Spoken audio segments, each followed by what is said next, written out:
Hi, everyone. My name is Cecile Holt. On behalf of Argent Bridge Advisors, I would like to welcome everyone to our coffee and conversation with Martin Fuller and Darcy Tell.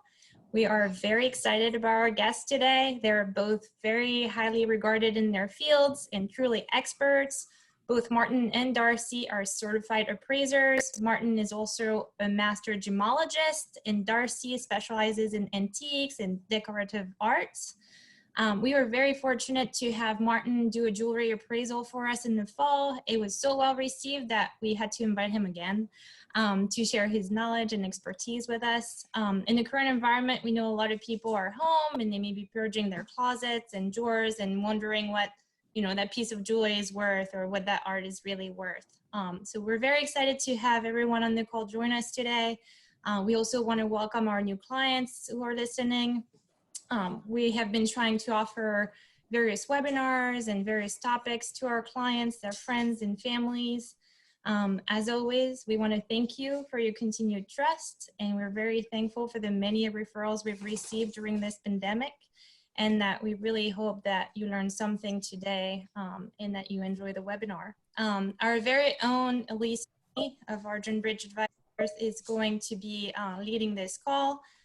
And there will be an opportunity for Q&As at the end of the webinar. So feel free to enter your questions and hopefully we get to all of them. So Elise, I will now turn it back to you. Okay, thank you, Cecile. And hi, Martin and Darcy, welcome. And thank you for spending some time with us today.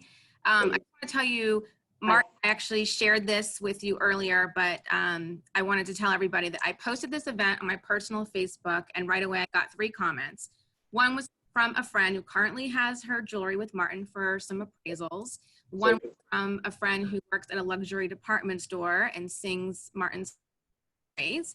And then the other one is from a friend who actually works at the American Society of Appraisers, who knows you and Darcy, and totally forgot that she works there, and I love the small world part of it. So it all goes around. So that's true.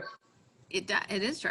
I wanted to just kind of ask you guys questions and we'll also be taking some questions from our listeners today. But first, would you each mind just sharing us your specialty and who your clients are? And Martin, we can start with you.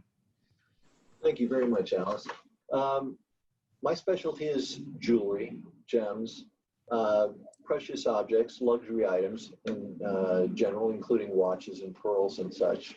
I started out in retail jewelry, found out I loved it. It was an accident, but I wanted to know where it came from. So I went to work for a Norwegian master goldsmith for 10 years and learned how to make jewelry. But I really liked the detective work of the gemology.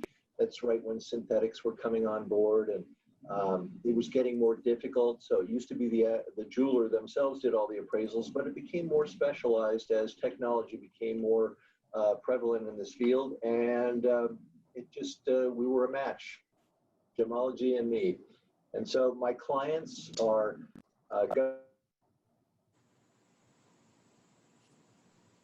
You just froze for a minute there, Martin. Yeah. Okay, hopefully that'll come back. And if it doesn't, we can jump to you, Darcy. Okay, just let me know. Yeah. Yeah. Why don't you go ahead? Oh, wait, Martin, you're back. You just. okay. Yeah, I saw it froze up for a moment there. Yeah. So I didn't hear the part about who your clients are. Oh, okay. So sorry. So my clients are primarily the public, private clientele. Insurance appraising is the great percentage of our business, but we also deal with government agencies, DEA, Secret Service, the three-letter acronyms, and we do museums as well. And just any reason that somebody would have a need to know the value for any particular purpose, whether it's for collateral or for insurance or for dissolution of marriage, for purposes, that's what I do. Interesting. Okay. And Darcy, share with us a little bit. My specialty is antiques and decorative arts, which is a rather broad category that includes porcelain, silver, furniture from the 17th century to now, certain kinds of Japanese antiques, mostly Meiji, 19th and 20th century. I'm sure I'm forgetting something, glass. And I came to appraising actually after a 30-year hiatus at the Smithsonian, where I was an editor. I'm also a writer. After college, I got myself off to London and did a year's training course at Sotheby's. Then I came back to New York and worked at Sotheby's, worked in the art trade. Then I ended up ultimately coming to Washington, worked at the Smithsonian because the art trade really wasn't very developed when I moved here in '85. So when I got a bit tired of the Smithsonian about 5 years ago, I decided I would go back to appraising, and I'm now a candidate at the American Society of Appraisers. Mhm. And I'm working a lot, and my clients are just as Martin's are. The bread and butter is insurance, but one does estate appraisals if someone's died or an estate is going to be divided. People donate things. In principle, and Martin may have something to say about this, we are adept at adapting and learning things. We come across odd things on jobs all the time that we have to find out, is it worth appraising? Is it not worth appraising? What is it? And so forth and so on. So we specialize in research. Mm-hmm. Yeah. Somebody just popped in a question. If Martin, if you are a GIA. Okay, for those who don't know it, GIA stands for the Gemological Institute of America, and they are one of the 2 or 3 major institutions that train someone in the science of gemology. And yes, I am a GIA certified gemologist. I'm also certified with the British group, the fellow of the Gemological Association of Great Britain, which is GEM-A. So I have designations from both of those organizations. So since we're on the subject of jewelry, I had a question for you. For someone that's inherited jewelry from somebody in their family, which is most of us at some point or another, how do you know if it's real or if the jewelry is costume? That's an excellent question. And one of the services that we provide is called a triage, where you just say, okay, I want to spend an hour with you. I'm going to bring in the jewelry box. And we've had people come in with 5 suitcases of jewelry before. So we have a lot of fun looking through the jewelry and helping people put it into piles. This is real. This is not real. Sometimes it's made so well that it's very difficult for the person who's not an expert to really tell the difference. You know, you think about simulated diamonds. We go back to Madame Wellington, you know, which dates me a little bit, but you've heard of cubic zirconia perhaps, or moissanite, some of these things that were made to look like diamonds, but not cost nearly as much as diamonds. Telling the difference between those and a diamond can be a very difficult thing, even for someone who looks at them all day long. And now we have the advent of the synthetic diamond, which is sort of new on our plate. And that's a real trick to tell the difference between a diamond that's grown in the earth and a diamond that's grown in a factory. So in a nutshell, I guess, Alice, it's not easy to tell the difference. If it's marked with, marks are very important. So if somebody has a loop at home, a little eyepiece, they can look to see if it says Monet or Trifari or any number of costume jewelry manufacturers, and that can help to determine as well. Sometimes looking for carat stamps can help, but to be safe, I just suggest coming on in. It's a lot of fun to go through the jewelry box and sort it into piles. So what if I have something in my jewelry box that is not necessarily my style, but maybe I have an emotional attachment to it? What are some of the things I should be considering before I try to repurpose it? When you say repurpose it, does that mean sell it or modify it or turn it into another piece of jewelry? More modify. I remember one of the clients that came in the fall, they had a watch and the watch face was really small. Right. You suggested that even if you spend a lot of money getting the watch repaired, that you know, the watch face would be really small and hard for the person who suggested putting a stone in there. Right. Well, exactly. You know, why they made, and particularly women's watches back in the 50s and 60s with dials so small that how anybody could read them. They were more bracelets in any case. They were more a piece of jewelry than a timekeeper. So taking something like that, and if the movement doesn't work anymore or you don't want it as a watch, take the crystal out, put in an amethyst, put in something that brings you joy. And that's a good way to repurpose a piece. Now, making the decision to repurpose a piece, you have to take a few things into consideration. If it's an Art Deco piece from Tiffany and Company, the turn of the last century, you may not want to just pop the stones out of that and then put them into something else, because you might be destroying the value of a name brand piece of jewelry, a very collectible piece of jewelry. So that's something to take into consideration. For some people, it's of no moment. They wouldn't wear it as it was anyway, so you're going to turn it into something wearable. Jewelry has, throughout its history, been modified as styles change. People will take earrings that were wires and they'll put posts in, or if they had the French clips on them, and now you're not wearing clip earrings anymore, you're getting your ears pierced.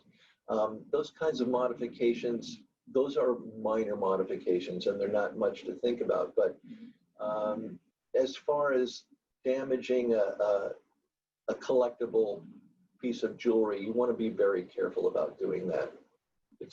Sometimes you just can't go back, you know, once you've done the damage. Yeah. So Darcy, I have a question about kind of researching collections. Where do you even begin to find the value for something? Well, the internet is a very good place to start. There are free databases and there are for pay databases. It depends on the item. There's a site called liveauctioneers.com, and you can punch in a Tiffany vase. Let's stick with Tiffany, and you will get offerings that are on the auction. You're coming up for auction, and you get sold lots, and you can noodle around and look at different things. It's an excellent way to educate your eye. Actually, you see good stuff, bad stuff, stuff that's messed up.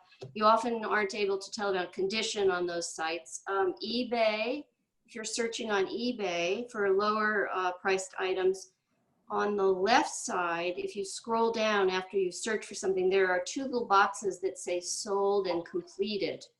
And you can tick those and get whatever you searched for, I think back maybe 6 months.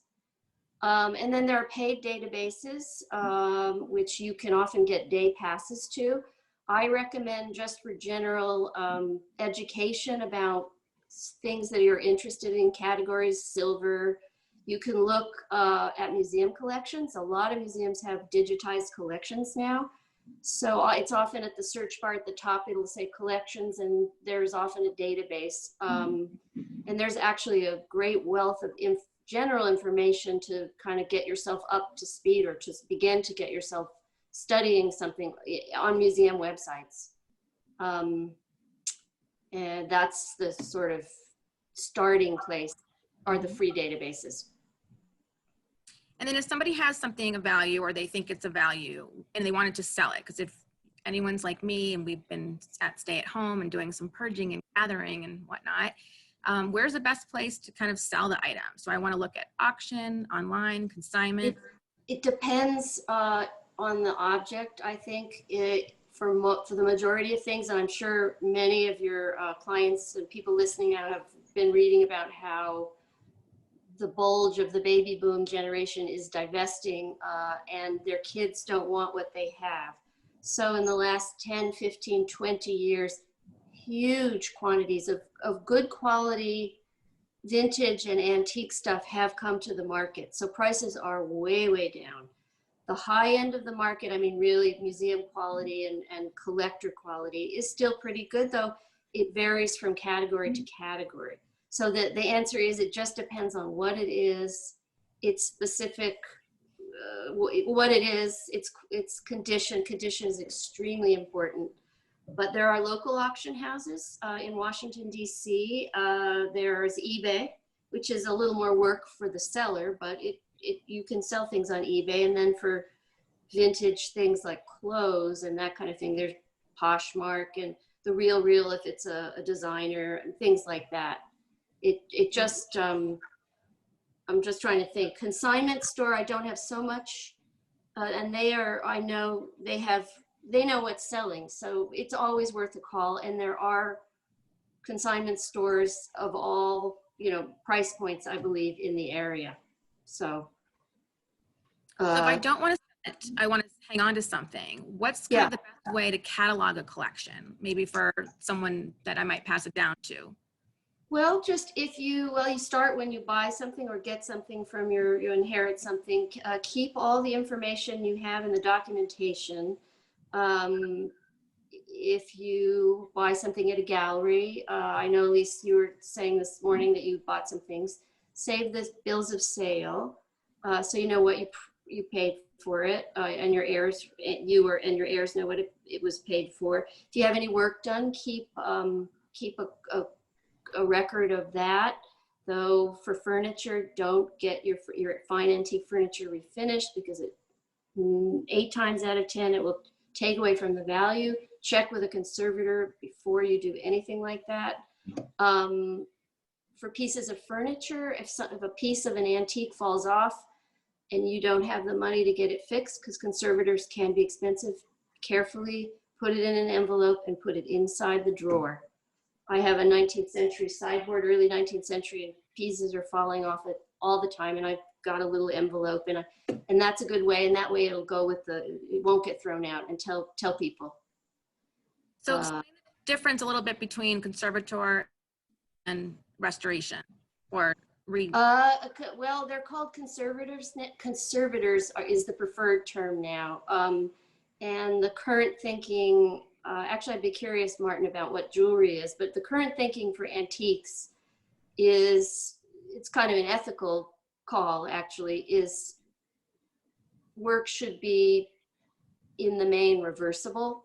So you don't want to strip a surface off and clean something up. If it's a fine antique, I mean, it depends on what the item is, what your use for it is, how much it's worth in the first place, all of that stuff. Rarity is quite important. But a conservator they can do a spectrum of things. They can make things structurally sound. If something's wobbly, they can brighten something up to make it look good. I have a friend who collected Frockter, which are 18th and 19th century German watercolors, and often they're in Pennsylvania German Bibles, and there's water staining or foxing on the paper. You can take things to a professional paper conservator and they can clean some of them. I mean, they don't skin them, and they do it sort of artistic, you could say, work on it so that it shows well. And it just depends on what you want to do, what the object is, I guess. But there is the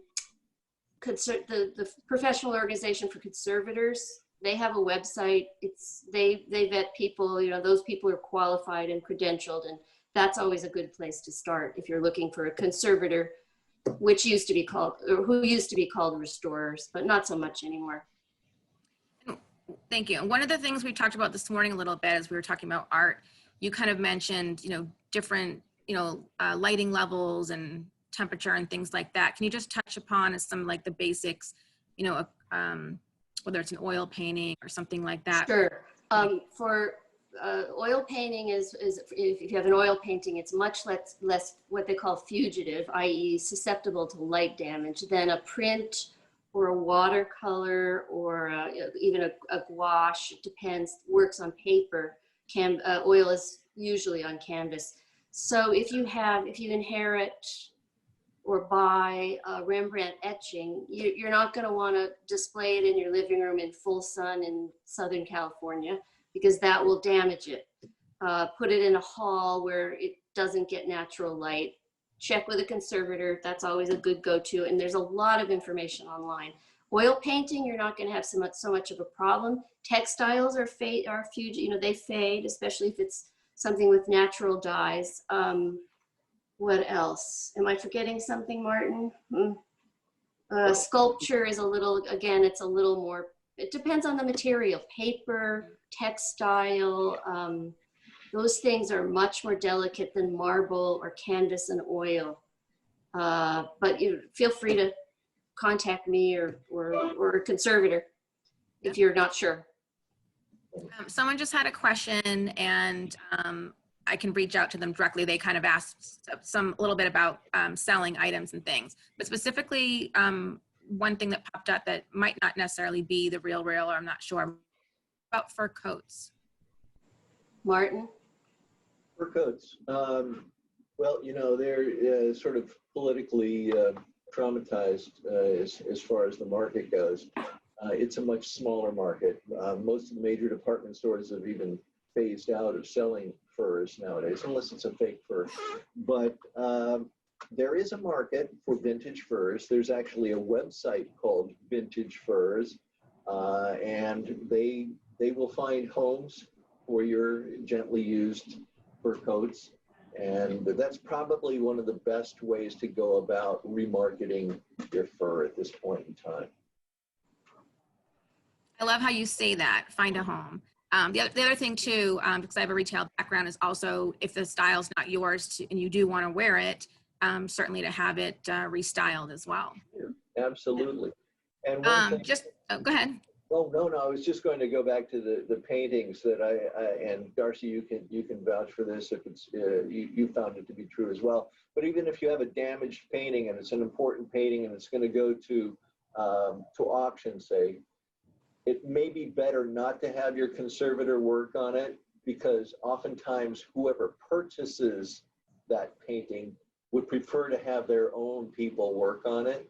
So talk to the auction house before doing any kind of conservative work like that, just because the purchaser might have their own preference as to who should restore a particular work of art, if it's an important work of art. You know, the same goes for antique furniture too. Collectors really do prefer things, what they call dirty, because I mean, the thing about collectors is they all have a taste. They know what they like. Some collectors respond to certain things, and so if you don't mess with it, it gives them more control. Let's say if they're and thus it makes something more viable. Oh yeah, you'll always see that on Antique Roadshow.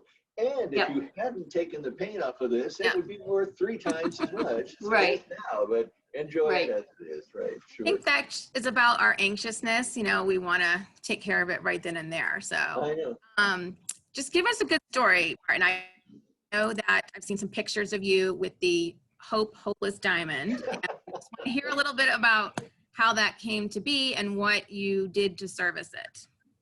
Well, thanks for asking that. You know, working in my field here in the Washington area is really, it's just so wonderful because we have access to Hillwood, we have access to the Smithsonian, and there are more brain surgeons in town than there are gemologists. So when these museums need something, I've been fortunate enough to have them call me, and there have been several instances where we've had an opportunity to work with articles like the Hope Diamond, for instance.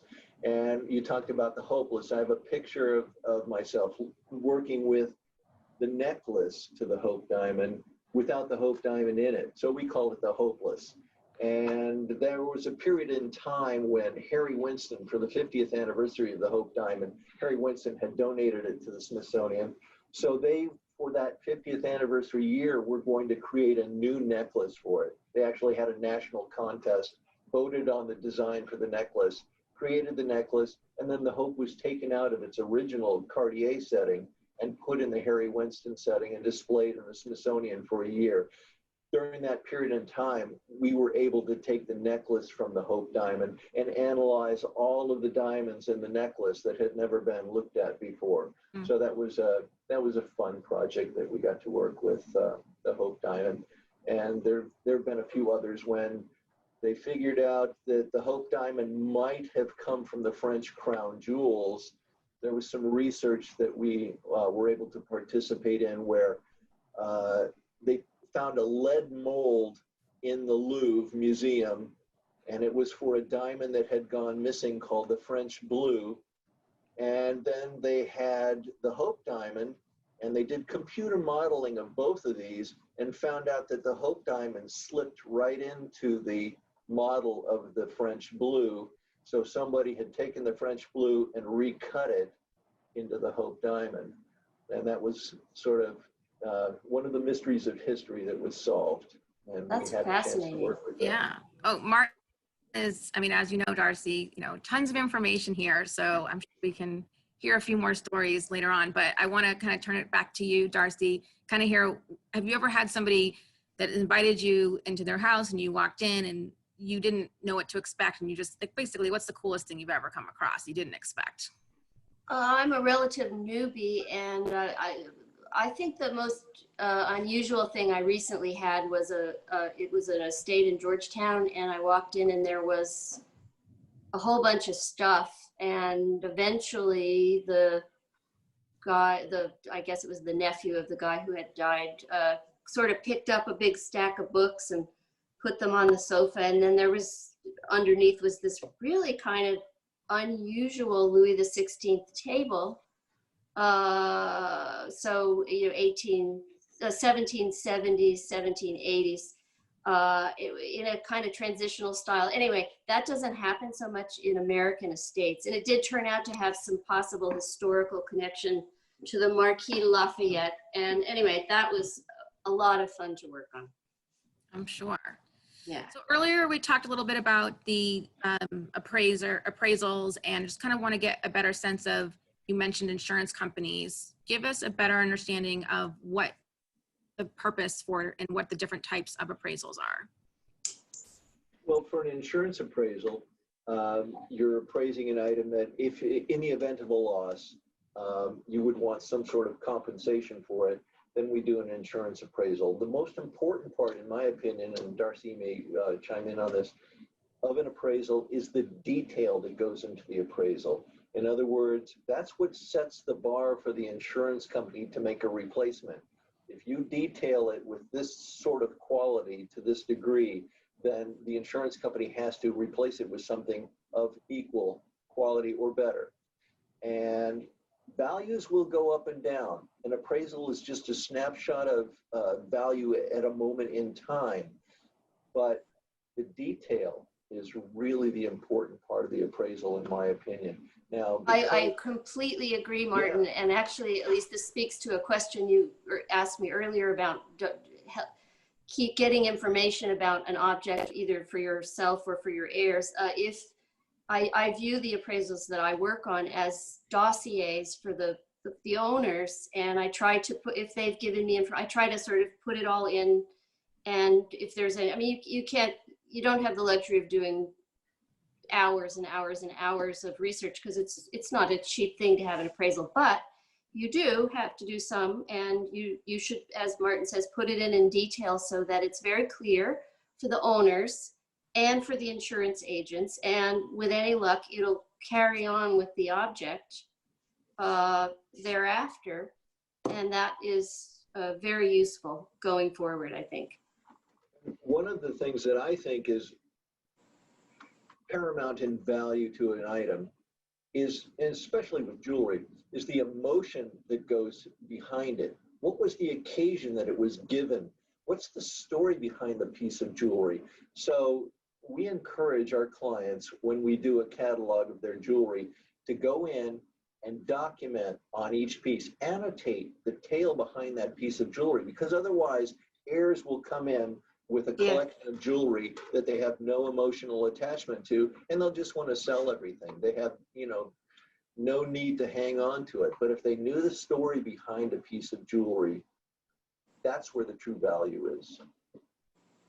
Let's just say they didn't have an emotional attachment to it, or maybe they didn't know what it was, and they have something and they want to take it and sell in terms of jewelry. Sure. Where do they go where they can feel they're going to get good value and they're going to, you know, not get. That's an excellent question, Alice, and it's really like anything. The more effort that client puts into it, the more they'll get out of it in a return. So you can You can, if you're going to sell something, for instance, a piece of jewelry, you can sell it a number of ways. You can sell it for its metal value. And in some cases, that's really all there is. If they're late 70s, 80s, 90s earrings or something that nobody's wearing anymore, at least it has metal value and you can sell it for that. And there are many people that just go to somebody who's licensed to buy the metal, because there are people that are in every state, there are laws about selling that sort of thing. So go to somebody who's licensed, check around. The more offers you get on something, the more sense you'll get that somebody's not trying to take advantage of you.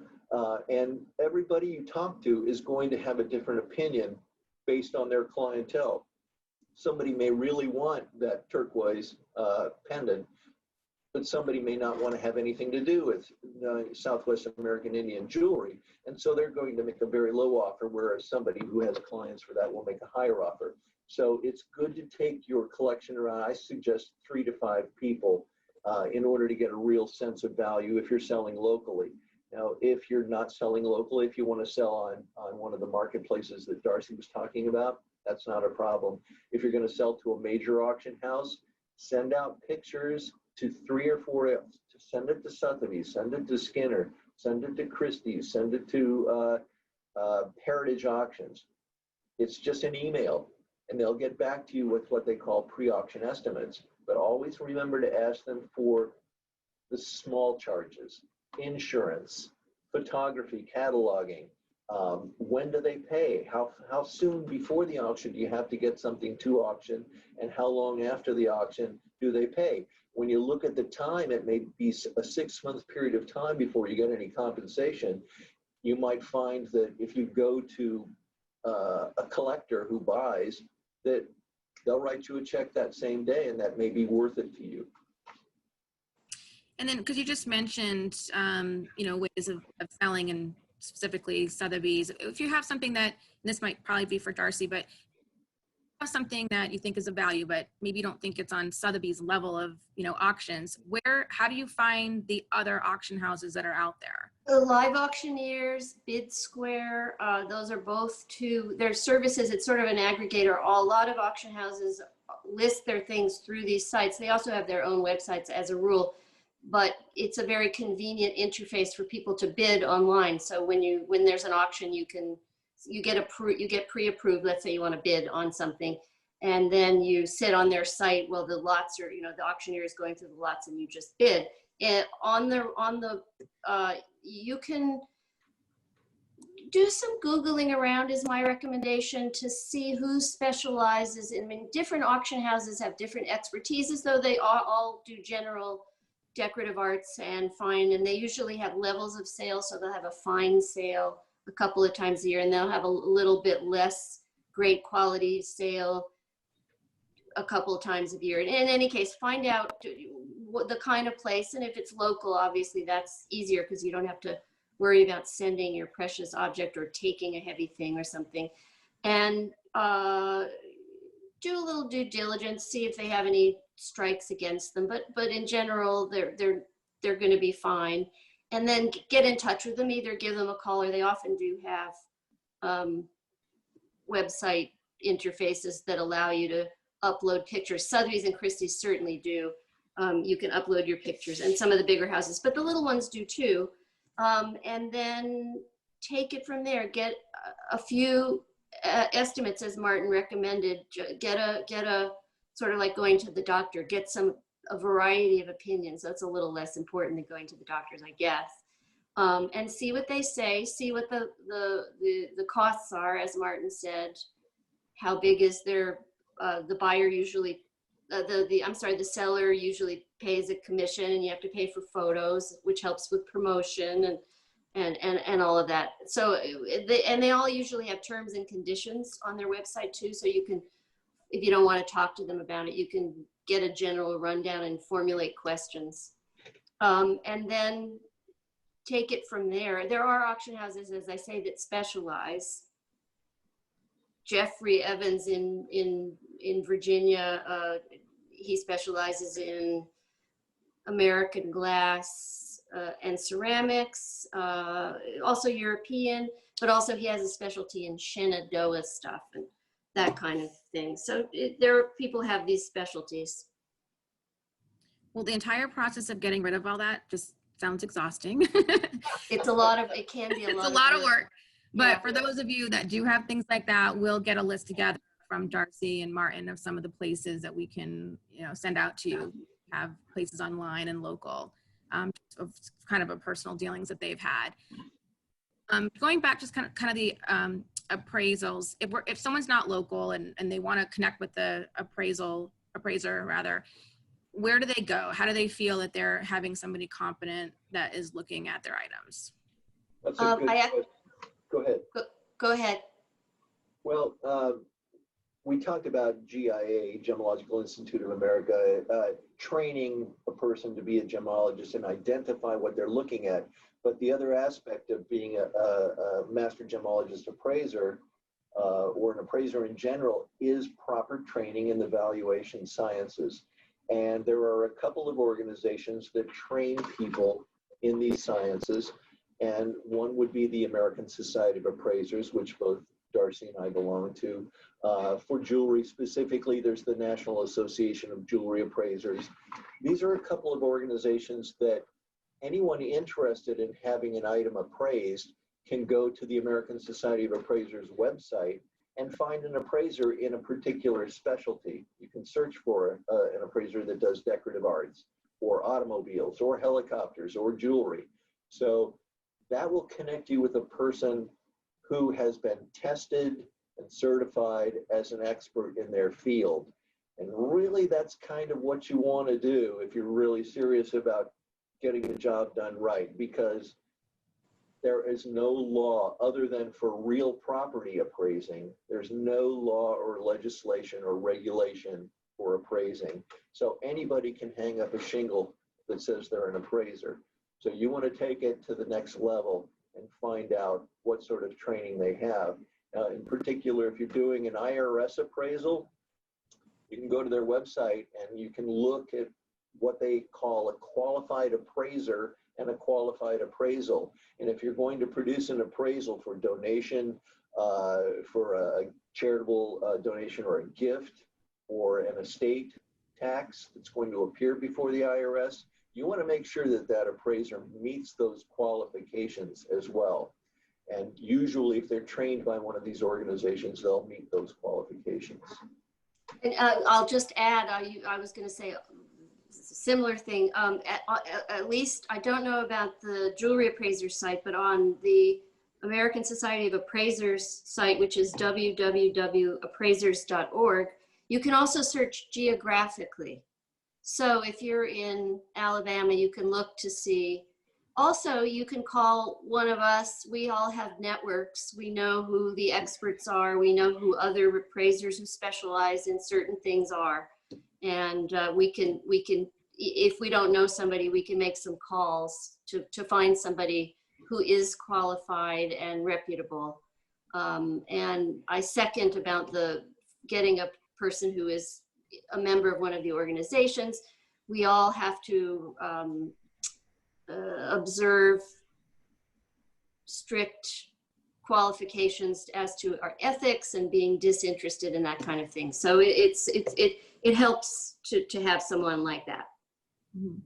And so for those that are people that are local, is there anything that at Martin Fuller and Associates, is there anything you don't appraise? So I think you do cars too. Do you do cars? I would bring in someone who's a car specialist. There's actually a great car specialist in Great Falls, Dave Kinney, who's part of the American Society of Appraisers. So if you need a car done, it can be done. Just like Darcy said, just give us a call. If we don't do it, we know who does do it. We know who does. That's right. So someone popped in another question back into the Q&A, and I think it's kind of all related, but I guess the question was something more about fur hats and collars.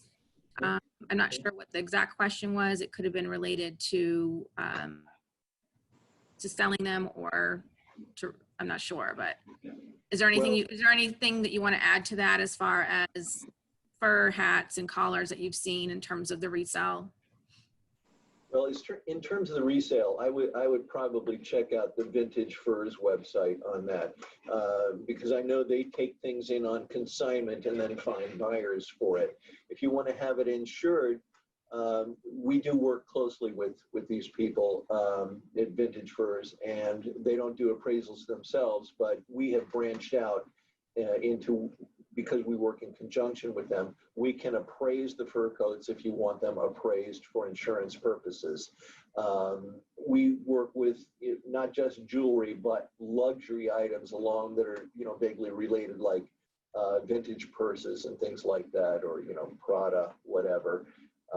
Some of those are very valuable purses and accoutrements, and getting them insured as well is an important part of being a good steward of everything. Yeah. And I will just add one thing about the insurance, just for everyone to just make sure that not only do they get the appraisals done, but to also make sure that they're working with their insurance company to add all of it properly. So I'd love to see a few more questions pop up into the, actually someone just did. Someone just asked, is there any guidance on appraisal costs? So maybe ranges on different types of items. Like, let's say if somebody walked in and had a jewelry box, what would something like that run? Well, and that's a good question. You ask if there's any guidance. The one I think thing that both Darcy and I would agree on is it's considered unethical to charge by a percentage of the value. And that used to be the way things were done, as a matter of fact. So it normally has to be a project fee, flat project fee, or an hourly rate, or a per item rate would be, and that would be known in advance. So if someone comes in with a jewelry box, or they send me a photo of 10 items of jewelry, because I've done this for the last 40 years, I can look at that item and I can say, okay, that's going to take me a half hour to do, or that's going to take me an hour to do, or that's going to take me 5 hours to do. If you have a Riviera diamond necklace with 150 diamonds in it, and they graduate in sizes, and they all have to be, notated, that's going to take some time to do. If it's a gold bracelet, it may take a half hour. Usually takes it for jewelry to do the full 9 yards, about a half hour minimum per item. If it gets into diamonds and colored gemstones, it might go to an hour. And we can talk about fees if you're interested in talking about that. But if somebody brings in that jewelry box, we'll do the triage right then and there and help them decide, no, this is below your threshold, it doesn't need to be done. And that can be based on your insurance umbrella coverage. Maybe you've got a coverage of everything 5,000 and under, and you don't need to appraise anything unless it's over that. Mm-hmm. We can help you sort the categories for that. So Martin, when someone's walked in with their jewelry boxes, and maybe they came in with something they didn't think was real. I mean, have you ever had a time where somebody winds up with some insane valuable item where they didn't think it was? Yes. We've seen that. I mentioned somebody coming in with a few suitcases full of jewelry, and we went through hundreds and hundreds of pieces, and we found a 5-carat diamond in there. There was really nothing else of value, but there was one 5-carat diamond. And occasionally we'll see people who have done their own triaging, and this is the costume pile, and this is the real pile, and they've missed something in the costume pile. It happens all the time. So, and these things will get donated to thrift shops and that sort of thing. And I was reading about something in Appraising the other day where a necklace was donated to a thrift shop, and it turned out to be a $125,000 necklace. Oh. But it happens from time to time, so it's probably a good idea to have somebody just go through it quickly for you.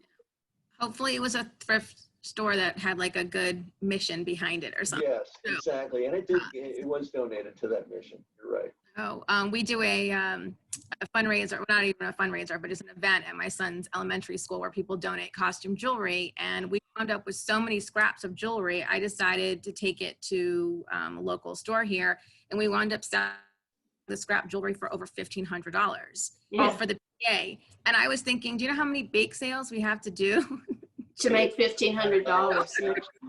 So Yeah. another question came in, and we're going to wrap it up after that. So if anybody has any last minute questions, please put them in. But in a separation leading to divorce, I think this probably would be for in.